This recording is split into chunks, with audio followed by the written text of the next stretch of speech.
When rebels seized the Tigrayan capital this week, the Ethiopian government said that was because it had withdrawn its forces. It says it needs them to focus on other threats to the country. The goal of declaring a ceasefire in the Tigray region is to neutralize the danger of the Tigray People's Liberation Front and to withdraw military equipment from there because the region does not currently pose a threat to the country. The exit of the army from Tigray is one of the steps to address the external threats to the Renaissance Dam and fill other gaps. The Renaissance Dam is built on the Blue Nile, source of 80% of the Nile's waters.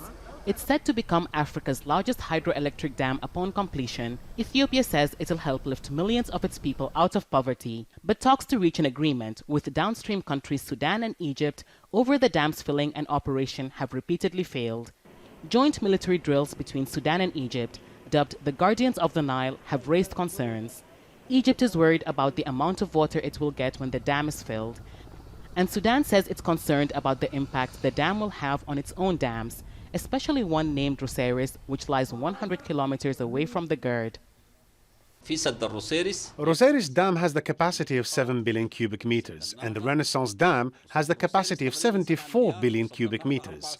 You can't operate the two dams without an information sharing agreement that is legally binding, which we need to guarantee the safety and operation of our dams to ensure farmers can plant crops. It's not the only security issue Ethiopia has been facing in the region. Since November, it's been locked in a border conflict with Sudan over Al-Fashaga, a 3,000 square kilometer agricultural area claimed by both sides. A colonial-era agreement puts Al-Fashaga as part of Sudan, but Ethiopian farmers say it belongs to them and they've been farming on it for nearly 50 years.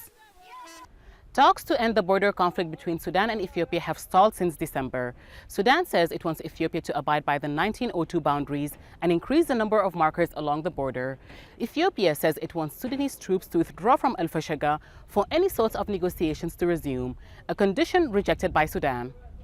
The border conflict has cost lives on both sides. Some analysts say a full confrontation is not completely off the table.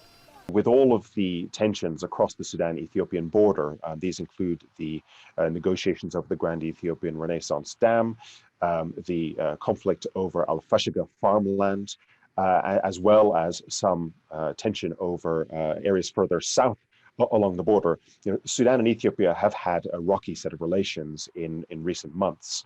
So, the way that Sudan reacts is unclear as yet. Tigrayan rebels have rejected the ceasefire announced by the Ethiopian government after taking over the northern region from the federal forces. And whether its troops were pushed out of Tigray or left on their own, there's no denying that there are unresolved issues that Ethiopia's troops may need to focus on. Hiba, Al Jazeera, Al-Fashaga, Gadaref, Sudan.